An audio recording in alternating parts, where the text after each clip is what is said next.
evening, everyone, and welcome to the graduation of BPOC A26. I'm Lieutenant Logan, and I'll be your Master of Ceremonies this evening. Please take your seats, silence all your electronic devices. The ceremony will begin shortly.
dreams as they grow up as a little kid.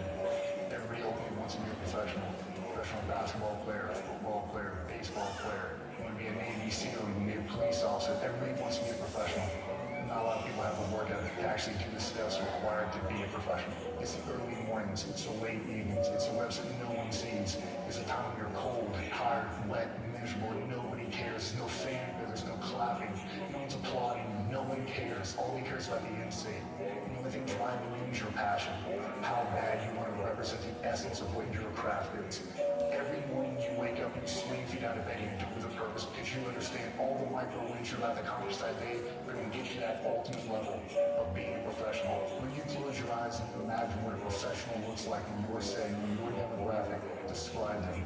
What do they look like? How do they sound? How do they project positivity in the room they walk into? How do they have ownership and accountability for every single thing throughout the day that makes them an actual pro and motivates the generation behind them to surpass them? Are you doing every single thing throughout your day to make sure you're maximizing on your opportunities to be a true professional? On your path, we're not searching for perfection. We're searching for progression. Where's your burn the ships moment when you've cast away all doubt, all negativity? You've limited your options and narrowed your focus. You're on one path, the path of being a professional. The ownership and accountability you have throughout the entire day is going to set everything in place for you to be successful. But it's going to happen in the mornings when no one's watching, in the evenings when no one cares. You gotta stack up small micro wins, brick by brick, 1% better every day. That's the essence of being a pro. Be a pro.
Just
Sunset done changed. Ever since we was on, I dreamed it all. Ever since I was young, they said I won't be nothing. Now they always say congratulations. Worked so hard, forgot how to vacation. They ain't never had the dedication. People hate, say we're changing, look, we made it. Yeah, we made it. They were never friendly. Yeah. Now I'm jumping out of bed. Yeah. And I know it's not dramatic. Yeah. But I know I had to have it. Yeah. For the money, I'm a savage. Yeah. I mean, you sound like I have it. Yeah. It's around the 20 bags. Yeah. But they didn't know the last year. Yeah. Everyone wanna act like they important. But all that mean nothing when I saw my door. Yeah. Everyone counting on me, drop the ball. Yeah. Everything custom like I'm at the bottom. Yeah, yeah. Would you like to the sky? How could it make sense when I got millions on my mind? Coming with how you put it to the side. All the sense so baby, they can see it in my eyes. I'm on my car, see you on TV. Sunset done changed. Ever since we was young, I dreamed it all. Ever since I was young, they said I won't be nothing. Now they always say congratulations. Worked so hard, forgot how to vacation. They ain't never had the dedication. People hate, say we're changing, look, we made it. Yeah, we made it. I was patient, yeah. Oh, I was patient. Now I can scream that we made it. Now everywhere I go, they say congratulations. Young graduation. I pick up the rock and I ball back.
Yeah, I mean, after this, you would have watched the body camera, you would have watched the gas videos, and reviewed the report.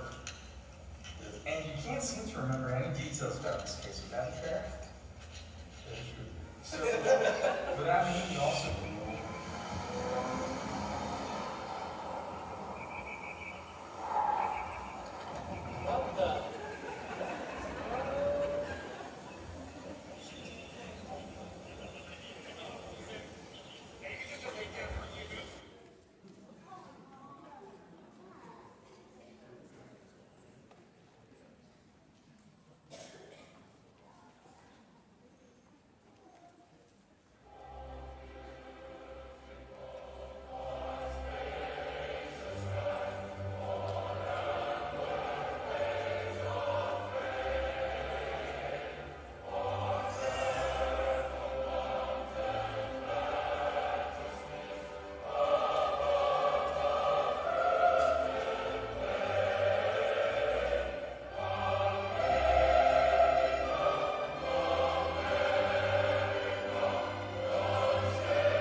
please rise. Gentlemen, remove your hats for the presentation of the colors by the Montgomery County Sheriff's Office Honor Guard. All uniformed officers, attention!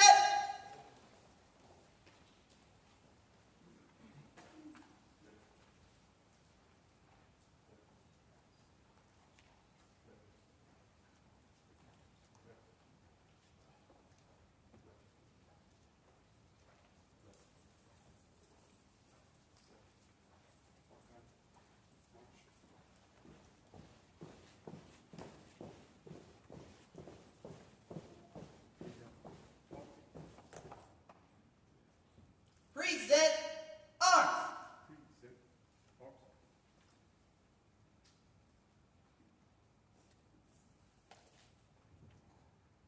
Oh, say, can you see by the dawn's early light what so proudly we hailed at the twilight's last gleaming, whose broad stripes and bright stars through the perilous fight o'er the ramparts we watch were so gallantly streaming, and the rockets' red glare, the bombs bursting in air, gave proof through the night that our flag was still there. Oh, say, does that star-spangled banner yet wave o'er the land of the free and the home of the brave?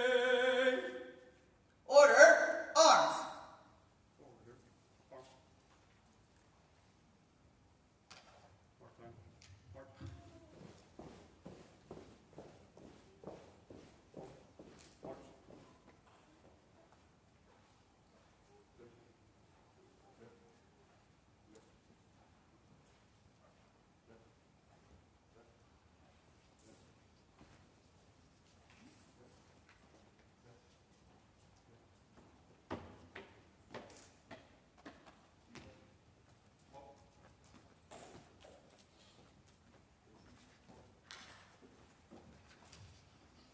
Would you join me in prayer, please? Heavenly Father, in just a few moments, 18 women and men will raise their right hand and take an oath of office that will be their promise to you, our Heavenly Father, to our community, and to the Montgomery County Sheriff's Office. They've worked hard and completely credentialed themselves to wear a badge to represent this noble calling. May their oath not just be recited words, but an echo of their heart as they step forward to join the ranks of those who've gone before them on this same journey. We ask you to guide them to think clearly, act professionally, and engage our fellow citizens in a manner worthy of their oath. We ask you to guide them to compassion when needed. We ask you to stand by them when decisive, even violent action may be the necessary course of action. We ask you to protect them and give them wisdom while continuing to sharpen their character. We are also thankful for their families who have supported them during this first step into law enforcement. May each family member know how grateful we are for their patience and understanding, and give each one a calming peace, knowing that these law enforcement professionals have received some of the best training offered in the state of Texas. Tonight we ask you to give each cadet a great sense of pride in completing a very challenging academy. They deserve all the accolades we can give them tonight, but at the same time, Father, remind them their learning and skill sets will be a career-long journey. Bless each of them as we welcome them into our family in Jesus' name. Amen. Thank you. Please be seated.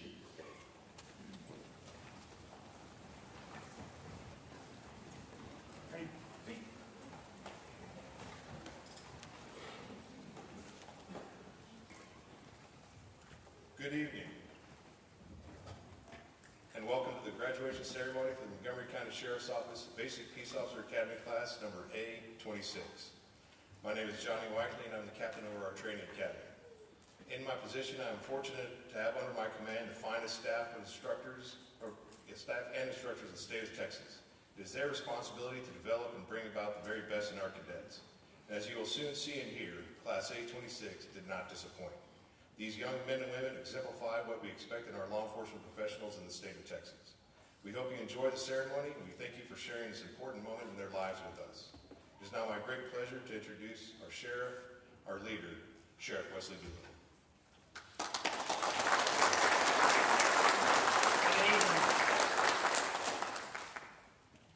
Welcome to Willis Performing Arts Center for the A2026 MCSO Basic Peace Officer Graduation.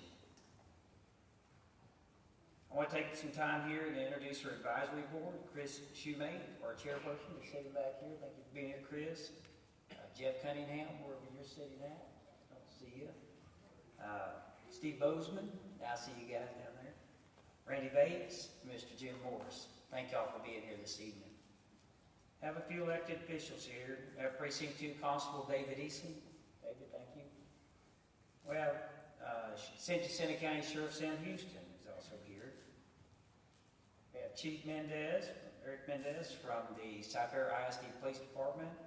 And I think I saw my one of my favorite JPs back here, Judge Wayne Mack. How are you, Judge? Thank you for being here tonight and supporting these guys. Thank you to the families and friends that showed up here too. We got a good looking crowd tonight. I hope y'all do enjoy the ceremony. So to the graduates and to your families and friends, instructors, members of the Montgomery County Sheriff's Office, and our honored guests, thank you for being here as we celebrate a significant milestone in the lives of these 17 cadets. Thank you to Willis ISD for hosting this ceremony. Ken, thank you for taking care of us back there. Tonight's not simply about completing a basic peace officer academy. It's about earning the opportunity to serve.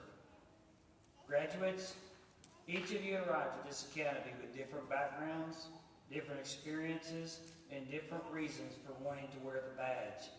But over the last several months, you've been challenged physically, mentally, emotionally. You've been tested. You've been pushed beyond your comfort zone, and through discipline and determination and perseverance, you've earned your place here tonight. I know you're proud of what you have accomplished, but I want you to understand something important. Graduation is not the finish line. It's the starting line. Tomorrow, the real work begins, the real learning begins. The academy taught you the law. It taught you tactics. It taught you procedures, and those things are essential. But the profession you're entering will teach you lessons that cannot be found in a textbook. You'll learn that every call involves someone's worst day. You'll learn that compassion can be just as important as courage. You'll learn that sometimes people don't need a hero. They simply need someone that will listen. You'll learn that the badge you wear carries both authority and responsibility. The public has entrusted us with tremendous power. That power must always be exercised with integrity, humility, and professionalism. There's going to be days that this job will be difficult, days you'll be tired, and days when your decisions are questioned. There will be days when you wonder whether anyone notices the sacrifices that you make. I assure you they do. The mother who safely tucks her child into bed because you responded to a call. The victim who finally feels heard because you took the time to listen.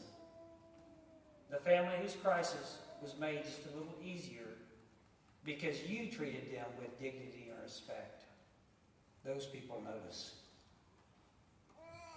You may never receive recognition for any of the good things that you do in this profession, and that's okay. Character is doing the right thing when nobody's watching. As you begin your careers, remember that this badge does not make you better than anybody else. It simply places you in a position to serve others.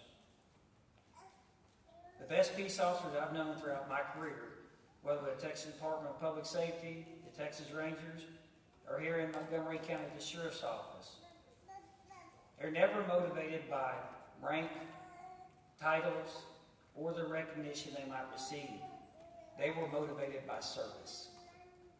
They understood that leadership is not a position, it's an action. You do not have to be a sergeant, lieutenant, or the sheriff to lead. Lead by example. Lead through integrity. Lead through accountability. And lead by treating people with respect, even when they don't respect you. Your reputation will become one of your most valuable assets, so protect it. Once it's lost, it's difficult to regain. I also want to speak directly to the families that are here tonight. This accomplishment, it belongs to you as well. You sacrificed evenings, weekends, and precious time with your loved ones. You encouraged them when they were exhausted. You supported them when the challenges seemed overwhelming. You stood beside them each step of the way. Thank you. Your support helped make this evening possible. And graduates, as you leave here tonight, never forget why you chose this profession. Remember the sense of purpose that brought you here. Remember the commitment that you made to serve something larger than yourself. And remember that you're now part of a profession that's built on honor, courage, and sacrifice. You're joining a team that is committed to protecting our community and serving the citizens of Montgomery County. You won't do this job alone. Together, we'll face challenges. Together, we'll celebrate successes. And together, we will serve this community. Because one of the greatest lessons that you can learn in law enforcement is that no one succeeds alone. It definitely takes a team. And we depend on one another. We support one another, and we hold one another accountable. Together, we're stronger. Together, we're safer. And together, we are better. Congratulations to each of you on your achievement. May you wear the badge with honor, serve with humility, and lead with integrity. God bless you, God bless your families, and God bless the Montgomery County Sheriff's Office. Thank you and congratulations, Class 2026.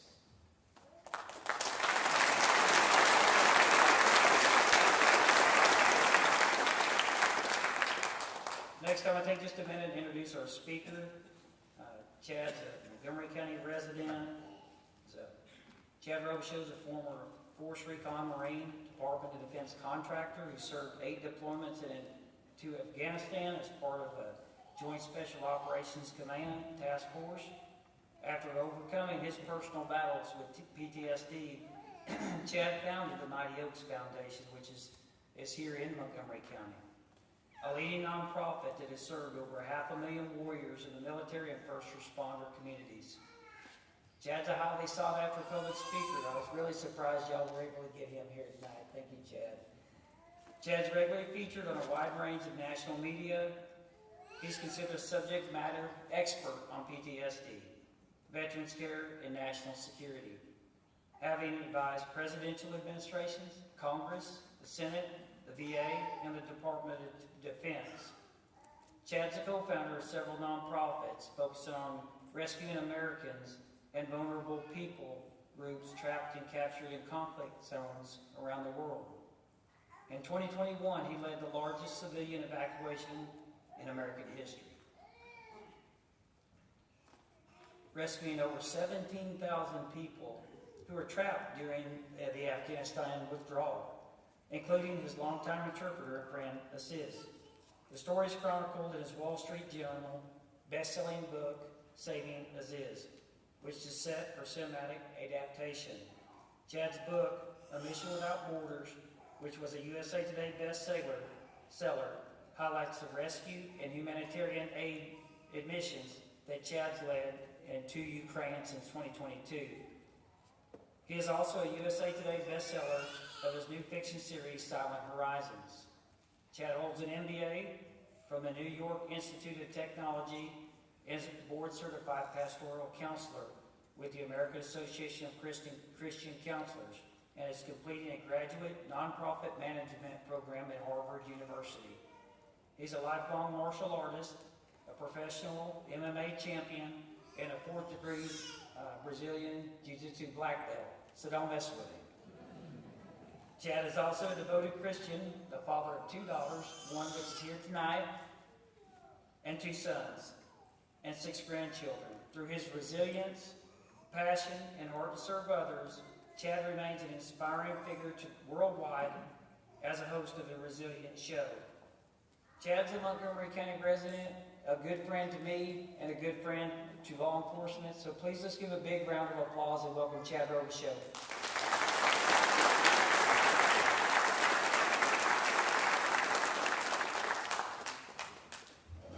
And if you guys don't know, you have one of the best sheriffs in the entire country.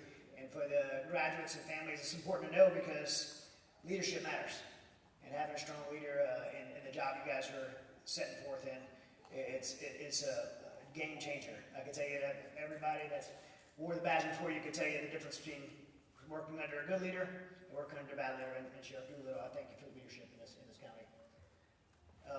I do have my daughter here. So I have she's in the back, she's 3. So I have a do-over. I had a 29-year-old son, a 28-year-old daughter, a 26-year-old son, and now 3-year-old summer. And when you have that big of an age gap in your children, you do things a little bit different.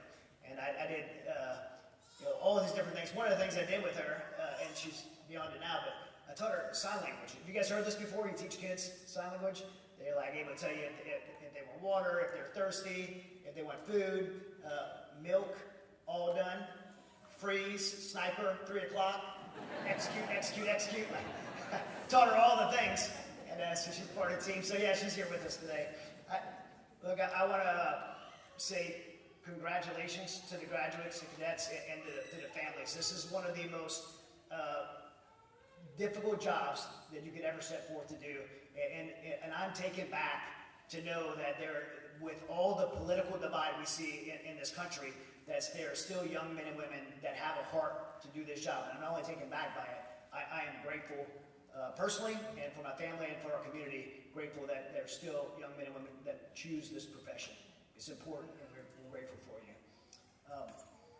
The Bible has a verse that says, "No greater love than this, that someone may lay down their life for their friends."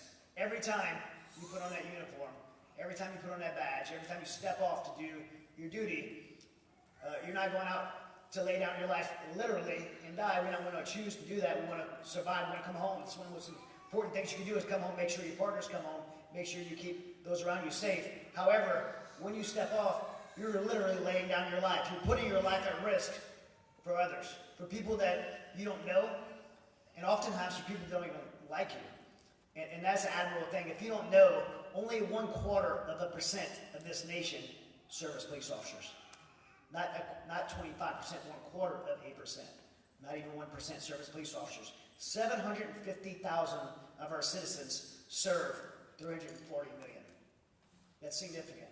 You guys are special to do that. And of all the good and bad things that come to this job, you're going to get a chance to see something amazing. One of the things that wasn't in my bio is I was also a police officer in New Orleans. I was a police officer, I was also a federal agent. I got to do both of those jobs. And I remember sitting in the passenger seat of the police car with my field training officer the first night. And he said, "Welcome to law enforcement, a front row seat to the greatest show on earth. You're going to see some amazing things. You're going to see some good things and some bad things. You're going to get to see, at times, someone's first breath, a baby that is born because they couldn't get to the hospital in time. You're also going to be with someone during their last breath when they couldn't get to the hospital in time, and you're the last person with them on earth. You're going to save people's lives, and unfortunately, some of you are going to have to take people's lives. You're going to see the best of people, but mostly you're going to see the worst of people, because no one calls the cops because they're having a good day. You're going to be loved and respected by some, and you're going to be hated by others. But no matter how anybody feels about you, you're going to be needed. You're going to be needed by someone in the most critical time. George Orwell said this: "People sleep peacefully at nights in their beds because rough men stand ready to do violence on their behalf." Rough women too, right? And that word violence, stand ready to do violence on behalf, in the woke culture, we're like, well, police officers aren't there to do violence. You better be ready to do violence if you have to. That's what makes you a good police officer, the fact that you're capable of doing that if you have to. It's not, it's a use of force continuum. You guys know this, right? It's not the first, but the fact that you're able to do that is going to keep you safe, it's going to keep partners safe, and it's going to keep the community safe. You better be ready and capable of doing violence. What does being ready really mean? That's what I want to spend the rest of my time talking to you about, what being ready means. I have spent my life, I would say, in a warrior culture. I started at 5 years old in martial arts.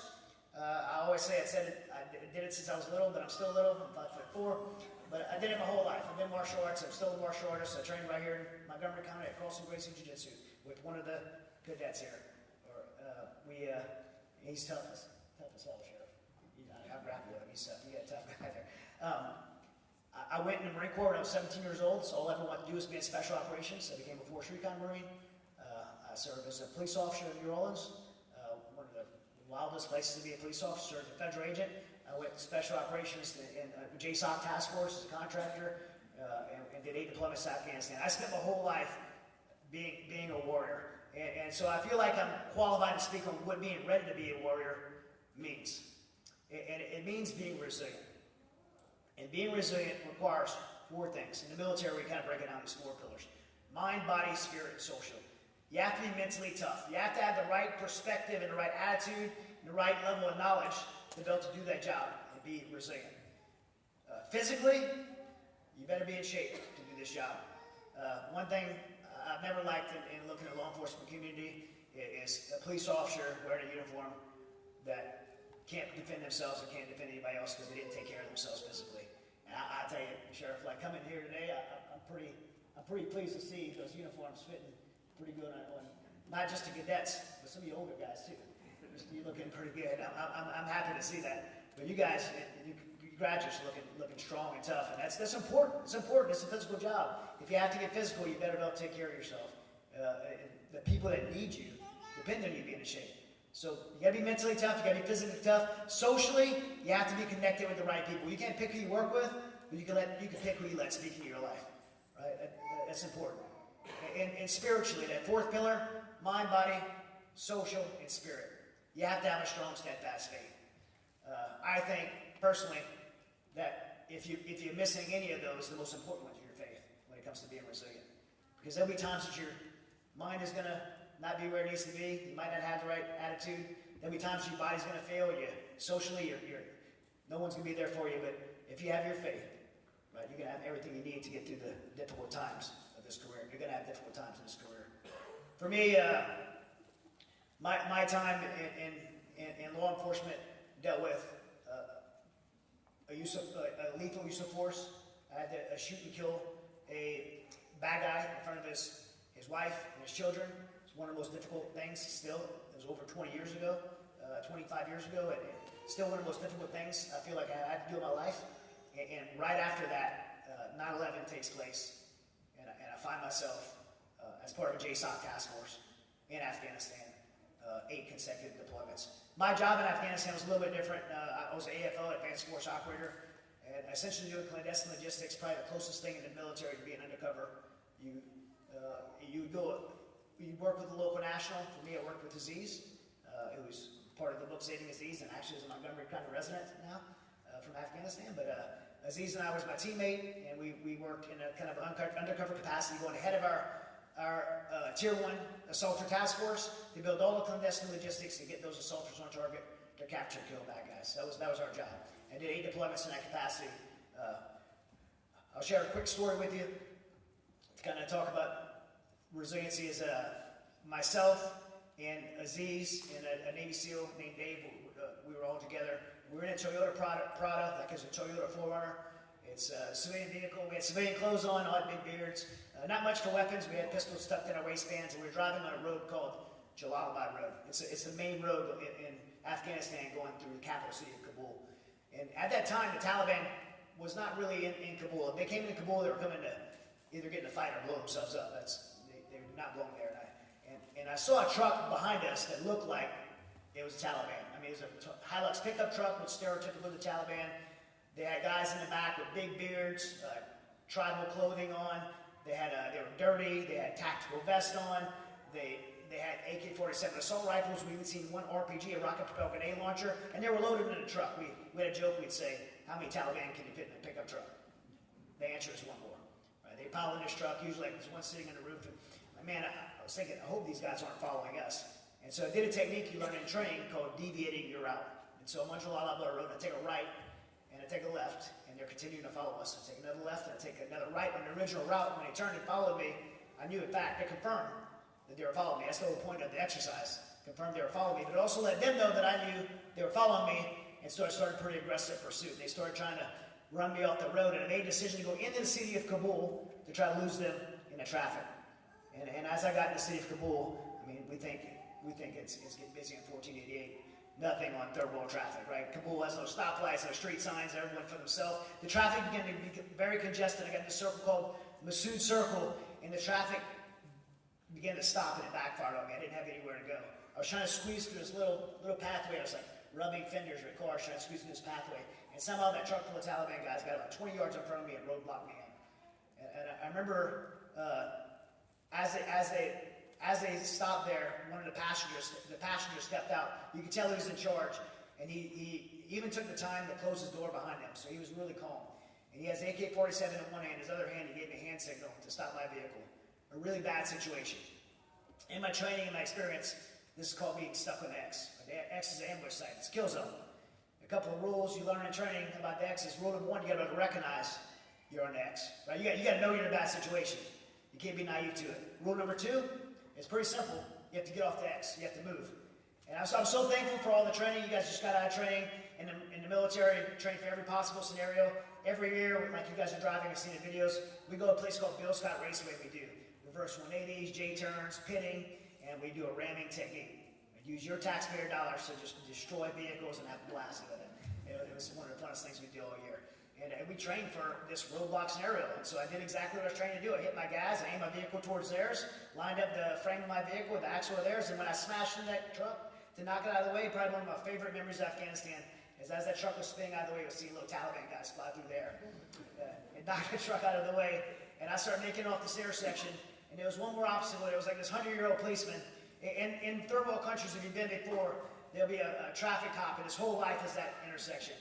And usually they're pretty proud of it. That was this guy. He had a sharp uniform on.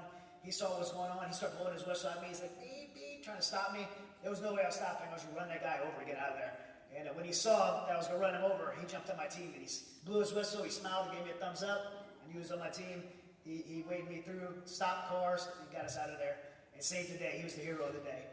I don't know what those bad guys wanted, but I know this. If we would have stopped in the Masood Circle, if we would have stopped in the X that day, we would have put up a heck of a fight. But the truth is, we would have probably been killed or taken.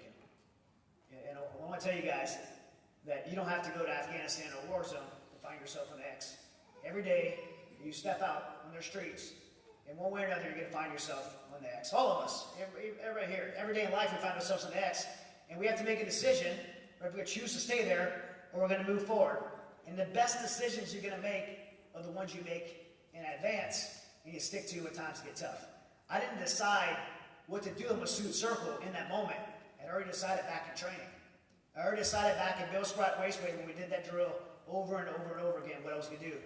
That we don't have to think about it when it happens. Guys, the best decisions you're going to make that's going to keep you safe, that's going to keep your partner safe, that's going to keep you able to protect the public is the decisions you make in advance. Because in those moments of crisis, you can't be making those decisions then. And one of the best ways I can say that you can equip yourself is to focus on the intentionality of the things I talked about earlier. Resiliency. Those 4 pillars. Of all the things you can learn occupationally, and there's a lot of them, and you should be sharp in them. I hope I see all you guys come train jiu-jitsu and work on your jiu-jitsu. And I'm always happy to come out to the range with you guys. Like, there's all the things you can work. But if you can work on those 4 pillars intentionally every day, you will be so equipped to not only do this job, but walk away from it in the end. And when I say walk away from it in the end, many police officers, as you know, burn out, take their lives from suicide, have personal issues themselves, alcoholism, domestic violence, all kinds of things because of the stress of this job, because they weren't prepared to be resilient and endure the hardships of this job. You have to be intentional about it. I speak that from not only personal experience, but personal thoughts in my own life. When I went to Afghanistan and stepped foot on that Afghan soil the first time, I didn't have all four of those pillars. I would say yes. I remember standing on the edge of these HESCO barriers on Montgomery Air Force Base. I landed in the middle of the night to get there, and I'm standing there thinking, wow, this is real. 10 years of training, and I'm here in a war zone. And the reality, like you guys right now, like you're graduating, it's real. The moment's here, you're going to leave this training and go out in the streets and serve as a police officer or a deputy, or whatever capacity it's real. It's going to happen. Or are you ready to do it? I remember standing there at the edge of those HESCO barriers thinking, in the dark, out there, is the bad guys, the Taliban. And over the next few months, I'm going to try to kill them and they're going to try to kill me. That's the reality. Am I ready to do what I've been trained to do? It's a fair question that I ask myself. It's a fair question that you guys should ask. Are you ready to do what you just raised your hand, the oath you took, committed to do? Not just for yourself, but for the citizens of this community. Are you ready to do it? And the honest inventory of yourself is, am I ready mentally, physically, socially, and spiritually? I would have said yes, standing on the edge of the HESCO barrier. Yeah, I'm motivated. I know my job better than anybody else. I made sure I was the best at it. Physically, I'm in the best shape of my life. Socially, I'm with the best Tier 1 Special Operations Unit in the world. And spiritually, I got to wear a Christian stamp on my dog tag. But if I give an honest reflection looking back, the chink in my armor was my spiritual pillar. Because my faith was so paper thin that when the pressure of combat and life and stress came crumbling down, I went from a person that had the word Christian stamped on my dog tag to a person that was either angry at God or agnostic. And I thought, man, I have to choose now between being a person of faith or being a warrior. There's no masculinity in this faith thing. Like I can't, those two can't coexist. I have to choose. So I can do that later when I get older. But right now I need to be violent. I need to be tough. I need to be masculine. I'll tell you, there's no more powerful warrior on the planet than people that realize that those two things coexist. Not only can coexist, but are meant to coexist. I've never seen a greater, more capable warrior on the battlefield of combat or life or police officer or anything else than men and women who align their lives with being the people that God created them to be and live their life under those principles and serve under those principles. I wish I knew that because I chose not to. I chose to walk away from that. I left a giant hole inside of my heart that over many years I feel with hate and rage and anger and bitterness and real darkness took over me. And I functioned well in combat, but I destroyed everything around me that I loved and people around me that I loved. And in the end, it broke me. I came home, was diagnosed with PTSD, and I spent 3 years dealing with debilitating panic attacks, anxiety, depression, and a very, very dark hopelessness that led to a suicide attempt in 2010. On the other side of that, I had some amazing people that came around me, and I made some big changes in my life. The most profound was finally strengthening that spiritual pillar and becoming a Christian and giving my life to the Lord, and really understanding what that meant and how I could move forward in a healthy way. And when I did that for myself, God put a deep burn on my heart to share with others. And that manifested in the founding of Mighty Oaks Foundation, which Sheriff talked about, founded right here in Montgomery County. And over the last 16 years, we've been able to serve over 500,000 warriors and their families from the military and first responders communities. It's important for everyone in this building to know that because as you guys go out, you know that if you're ever in need of that support, it's free and available for you and your families. And as you come across anyone in your duty, and you will, military, first responder, spouse, know that you have a resource. You don't have to know to solve you don't have to be their counselor and solve all their problems. You know that, hey, maybe instead of this person going to jail or whatever, you can get them the help they need. And so know that Mighty Oaks is a resource for you and anyone you ever come across. For me, this change in my life and realizing this has been a lifelong mission. I've been able to speak to over 600,000 military service members about the topic of resiliency. We've written books on it and given away 400,000 copies of our books. And my podcast is called The Resilient Show because I talk to people about stories of resiliency, and it's a very, very deeply important thing to me. And as I sit here today and think of all the things that I can tell you as we come to congratulate you guys and launch you guys off into your service, there's lots of things I could say, but the one thing I feel most compelled to say is to challenge you. to challenge you at some point between now and when you step off for the first time in service, that you ask yourself the questions, you give yourself an honest inventory. Am I where I need to be mentally? Do I have the right attitude? Do I have the right mindset? Am I where I need to be physically? Am I where I need to be socially? Am I letting the right people speak into my life? And am I where I need to be spiritually? Give yourself an honest inventory of those things. And if you're weak in one of those areas, we all are. But identify it, be honest about it, and then be intentional about strengthening it. Every day you serve, and then every day you live. Because even beyond that uniform, this, as important as it is, it's a job. It's not who you are. One day you'll take the uniform off. And when you do, your resilience will make the difference in how you move forward into the next chapter of your life. Thankful for you guys. Thankful Sheriff and all the team, the Academy for training these guys, and thank you for being, creating an amazing and safe community for myself, my family, my little girl. I appreciate each of you. God bless you.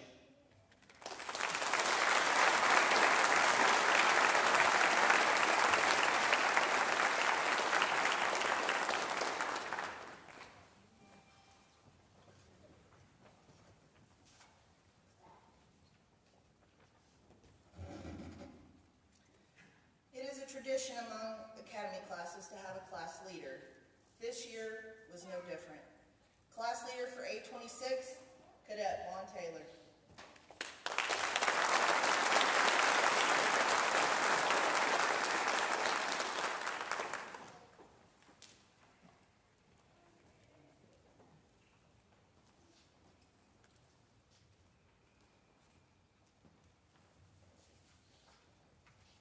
Good evening. To our instructors, command staff, law enforcement leaders, honored guests, family members, friends, and my fellow graduates, thank you all for being here tonight to celebrate this milestone. Tonight is special for many reasons. It marks the end of one chapter and the beginning of another. But before anything else, I want to recognize the people who helped carry us to this moment. Our families, our friends, our loved ones. While we wore the uniforms and sat in the classrooms, they carried sacrifices of their own. They are the true heroes behind the badge who provided unwavering support and understanding during the long days and late nights. We can't thank you enough for your endless patience and sacrifices. You bear the weight of our absence during those long days and missed special occasions, yet you never waver in your support. You carried us through the difficult days when we were exhausted, frustrated, and overwhelmed. You reminded us why we started in the first place. It was through your unwavering support and endless patience that we were able to stand here today. And a special thanks to our spouses. You are the fortresses of encouragement and pillars of strength. You understand the risks and uncertainties that come with our profession and the resilience and patience it takes to make it all work. Yet you stand by us with courage and grace. Your comforting words and reassuring hugs after a tough day mean more to us than words could ever describe. You are our rock, our biggest supporters, and from the early morning breakfast and all the extra laundry, because Lord knows we had a lot of it, to the long days handling things alone while we studied, words could not express how much we appreciate having you by our side. So a special shout out to not only our spouses, but all the spouses of first responders who support their significant other on a day-to-day basis. With that being said, every parent, spouse, sibling, child, and friend sitting in this room, thank you. This accomplishment belongs to you just as much as it belongs to us. To our instructors and academy staff, your commitment to service and training top-notch cadets is admirable. On behalf of Class A26, I want to express our deepest appreciation for demanding no less than our best from us from day one and molding us into the officers we are today.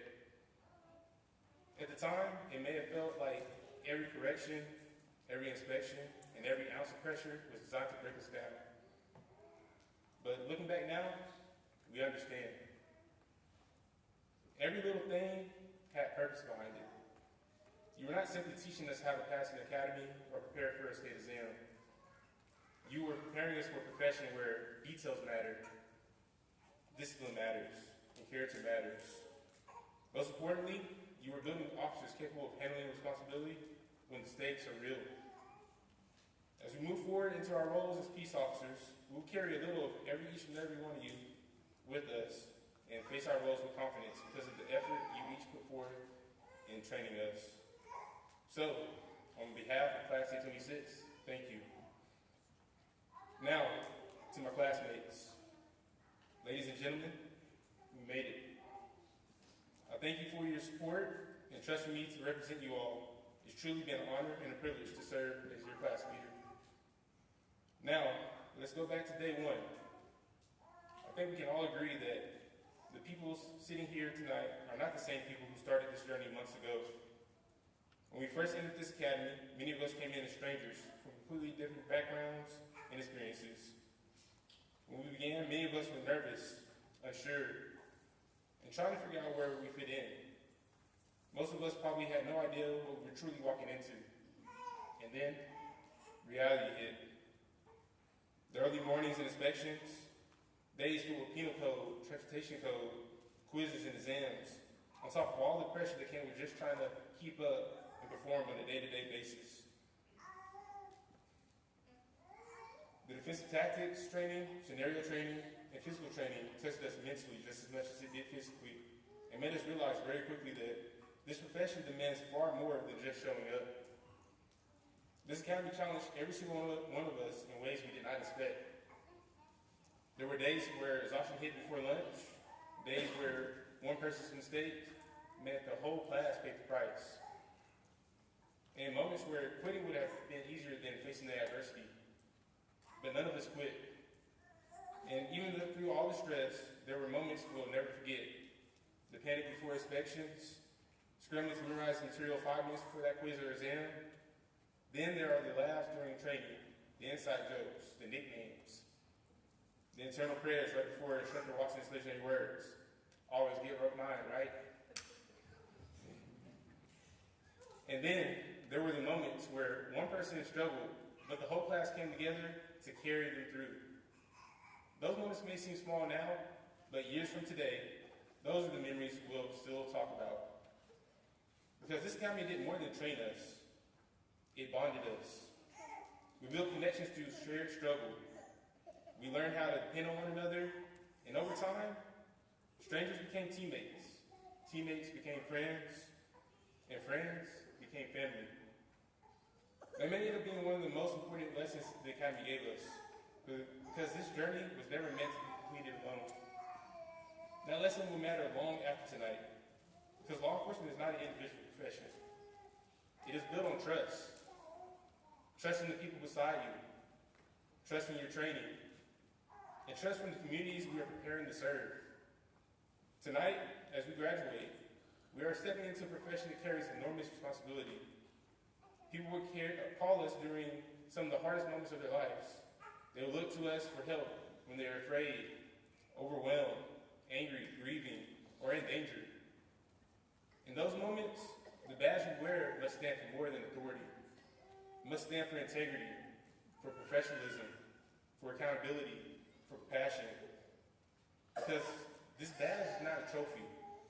It's not some reward we earned tonight. It is commitment. A commitment we make from this day forward. A promise that we will protect those who cannot protect themselves. A promise that we will treat people fairly, even when it is difficult. A promise that we will hold ourselves to a higher standard, even when nobody is watching. Because the truth is, this career will test every single one of us. There will be long nights and difficult calls. There will be moments that challenge our patience, our judgment, and our resilience. There will be days where we question ourselves and where the weight of the profession feels heavy. But in those moments, remember why you started in the first place. We chose this profession because we wanted our lives to mean something bigger than ourselves. Because we believed that we could make a difference. Because deep down, we understood that this profession is not simply a job, it's a calling.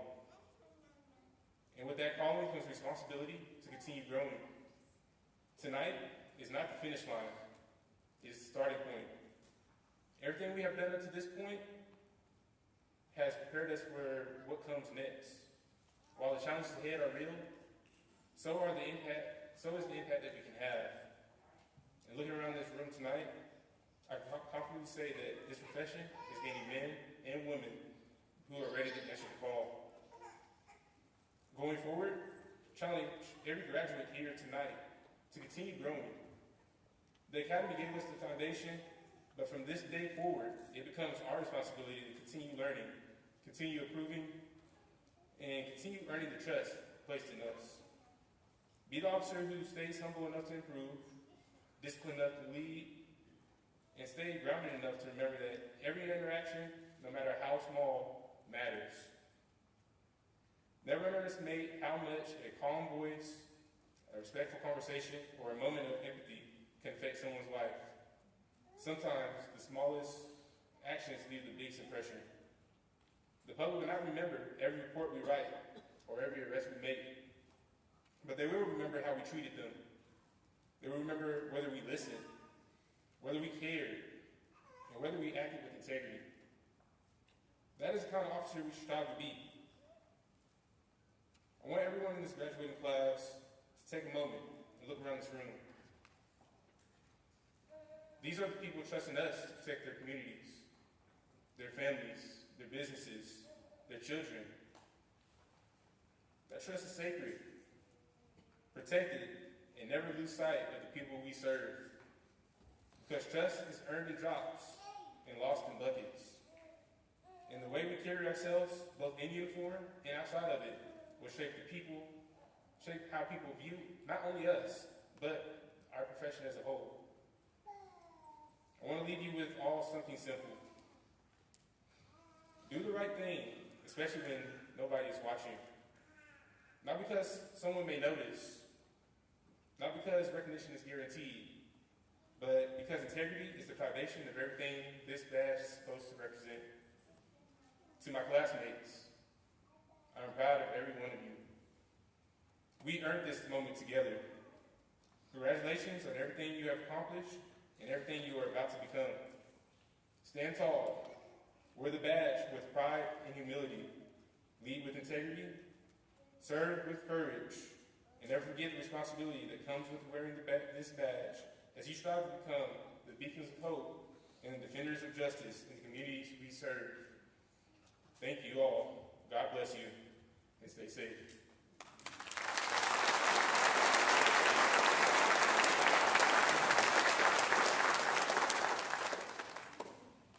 It is now time for the ceremonial transfer of the honor streamer from the Academy Guidon to the Sheriff's Guidon.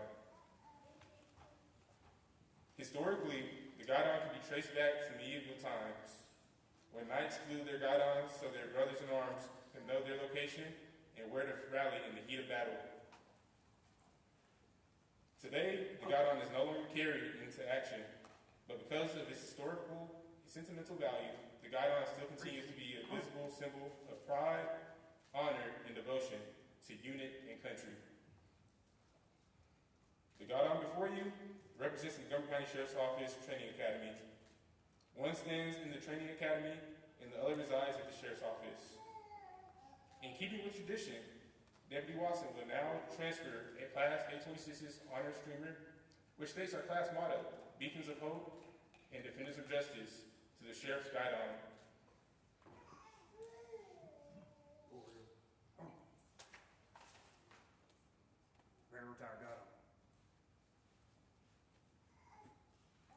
The Sheriff's Guidon will return to the BPLC building, and A26's Guidon will be retired and displayed within the Montgomery County Sheriff's Office Clint Peoples Training Academy.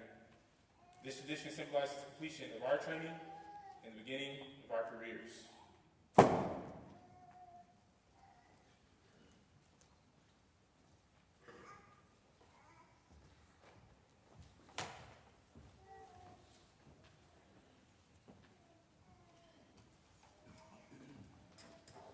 Good evening, family and friends. On behalf of the Montgomery County Sheriff's Office Advisory Board, we will present a plaque and token of appreciation for the following. The award for class valedictorian goes to Cadet Jason Solis.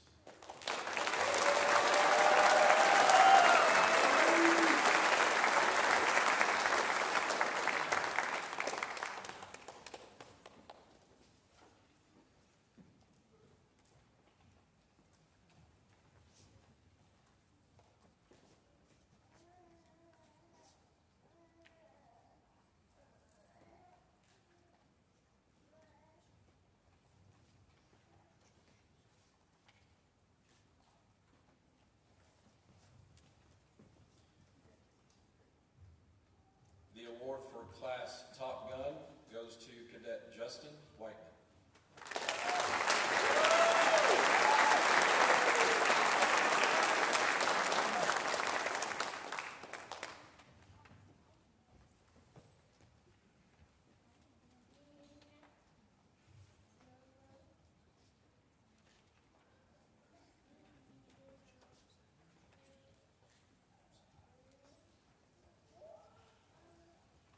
The award for Class Top Driver goes to Cadet Curtis Ishii.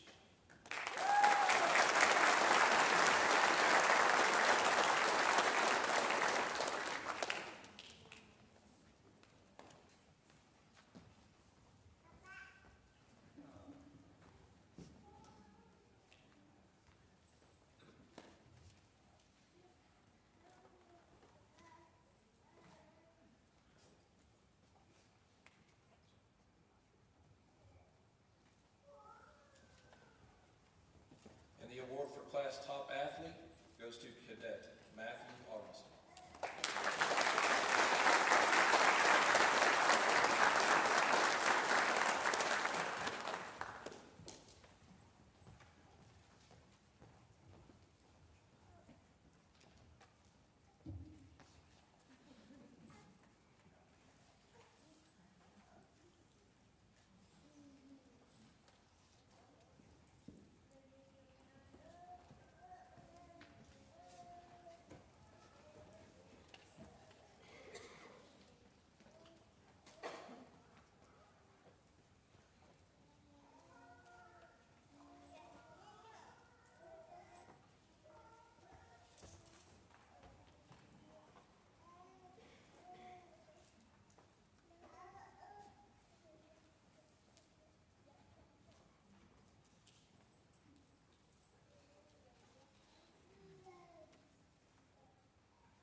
Deputy Watson, please have your cadets stand one last time. Ready? Hey. Sheriff, having passed all licensing requirements from the Texas Commission on Law Enforcement, it is my privilege to present to you Cadet Class A26 as peace officers for the state of Texas.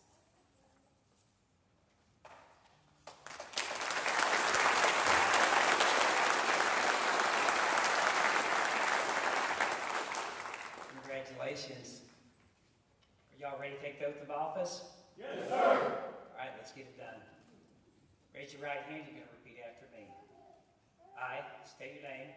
I, Justin Whiteman, Do solemnly swear do solemnly swear that I will faithfully execute the duties of that I will faithfully execute the duties of peace officer in the state of Texas, peace officer in the state of Texas, and will, to the best of my ability, and will, to the best of my ability, preserve, protect, and defend preserve, protect, and defend the Constitution and laws of the United States the Constitution and laws of the United States and of this state.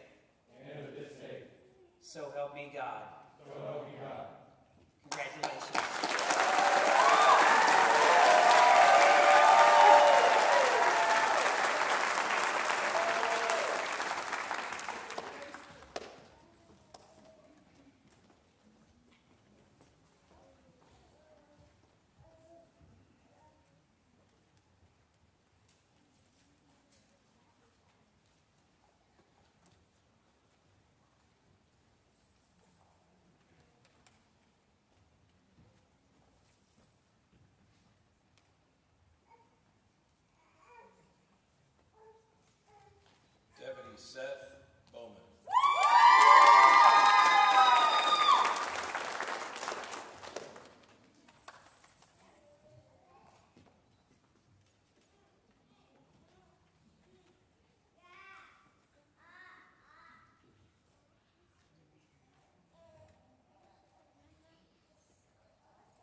Deputy Hannah Hartley.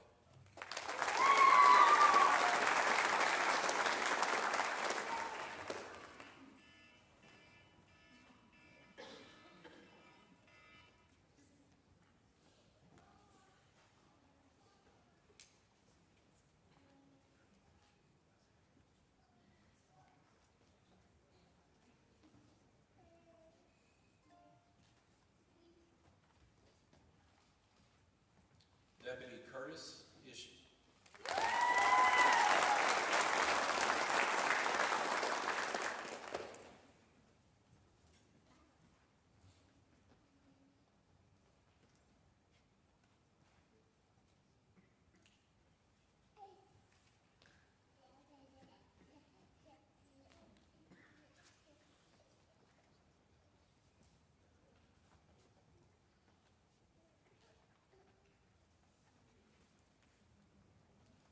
Deputy Rashad Luckett.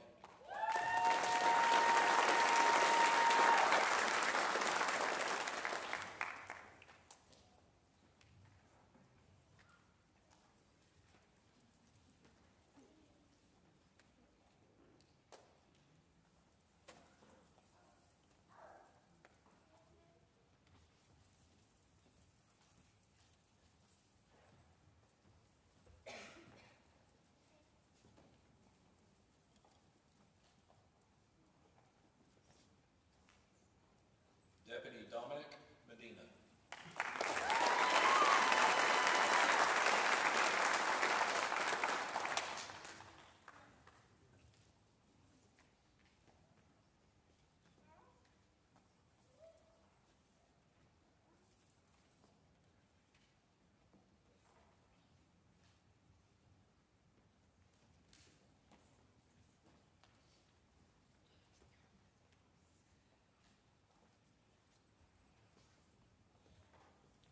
Deputy Angel Montes.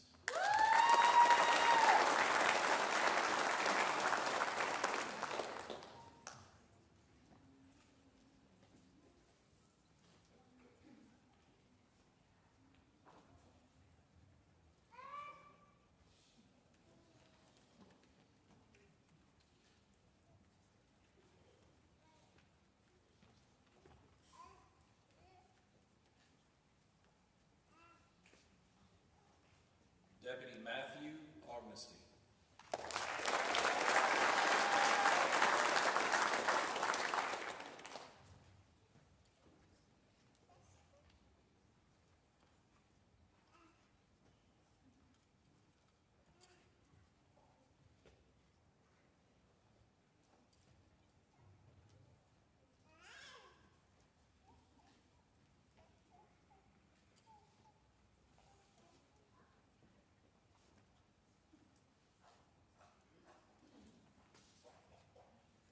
Deputy Jason Solis.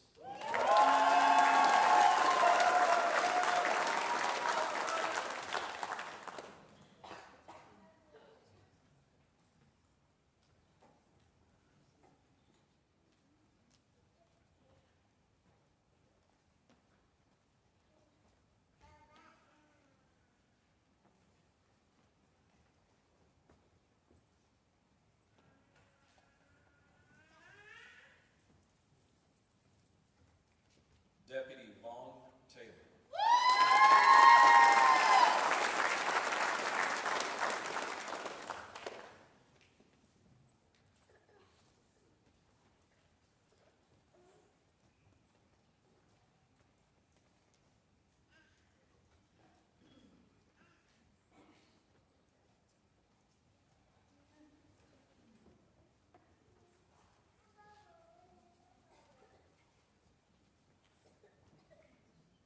Deputy Hunter Thomas.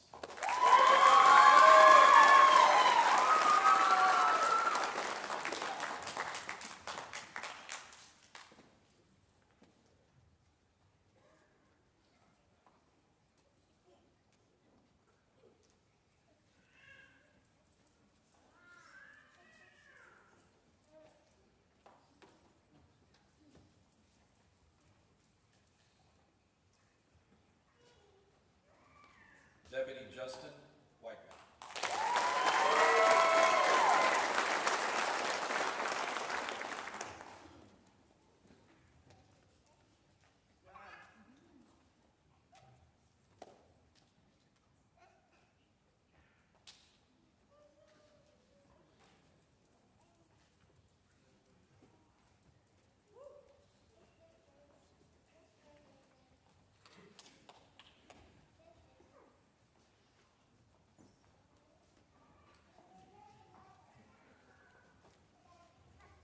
Montgomery County Precinct 2 Constable's Office, Constable David Eason to badge Deputy Constable Gabriel Monta.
With the Cy-Fair ISD Police Department, Chief Mendez to badge Officer Perla Chias.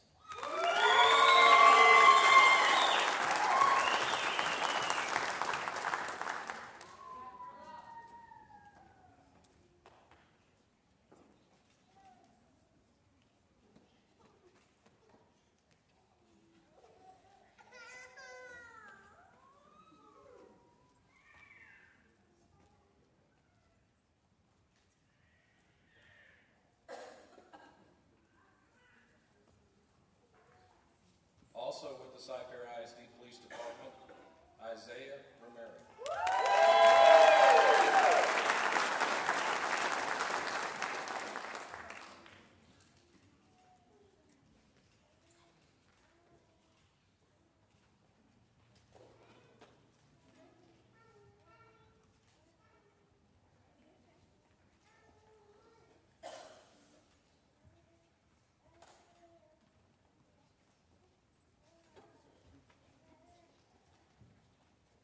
With the San Jacinto County Sheriff's Office, Sheriff Sam Houston to badge Deputy Matthew Eveson.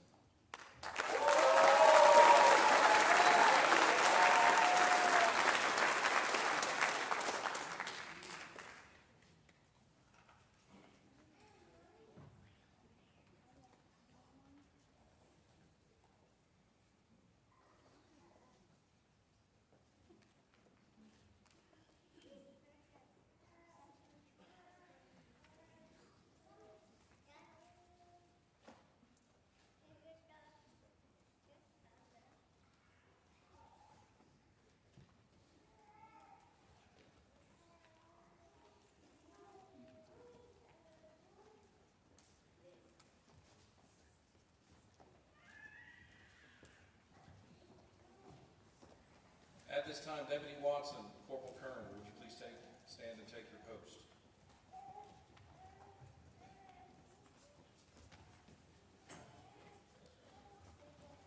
Today we present the Instructors Recognition Award, an honor reserved not for the cadet with the highest scores or the fastest times, but for the cadet who demonstrated the greatest perseverance in the face of adversity. This award recognizes a cadet who confronted significant obstacles throughout their training, obstacles that would have stopped many others. Yet, every single day this cadet arrived with a positive attitude and a willingness to learn and an unwavering commitment to giving their absolute best. Their determination, resilience, and refusal to quit became a source of inspiration for their classmates and a testament to their strength of their character. The Instructors Recognition Award embodies the true spirit of this academy: courage, grit, and the relentless pursuit of growth, and reflects the values we hold the highest here at the Montgomery County Sheriff's Office: service, teamwork, accountability, and respect. This cadet embodies those values in every way. Their journey reminds us that success is not defined solely by achievement, but by their heart and the effort poured into the climb. It is my honor to present the Instructors Recognition Award to Deputy Hunter Thomas.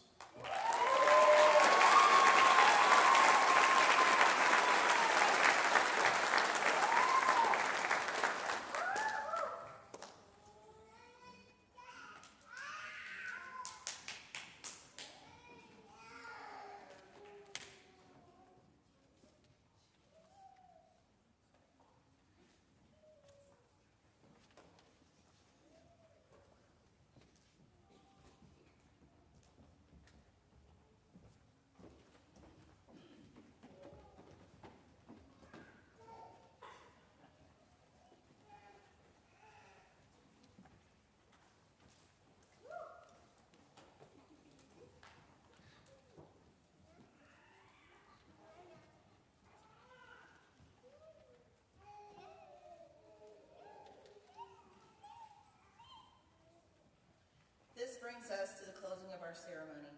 Please feel free to take a moment for photos prior to exiting. I want to thank everyone for being here to celebrate this significant accomplishment with this incredible group of people.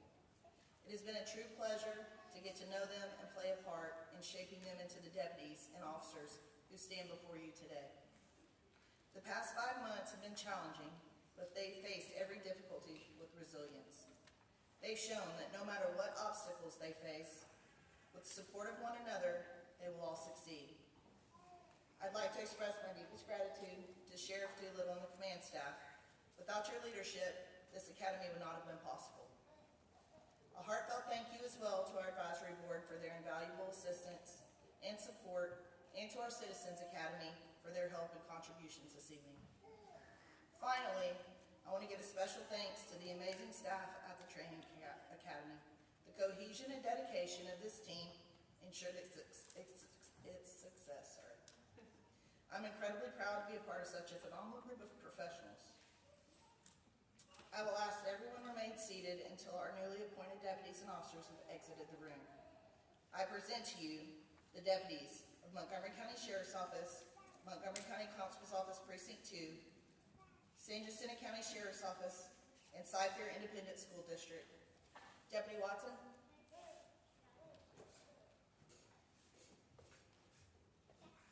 Hey! Right, right.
Y'all feel free to use the step and repeat up here if you want to take pictures. We'll move this table out of the way if that's something that y'all like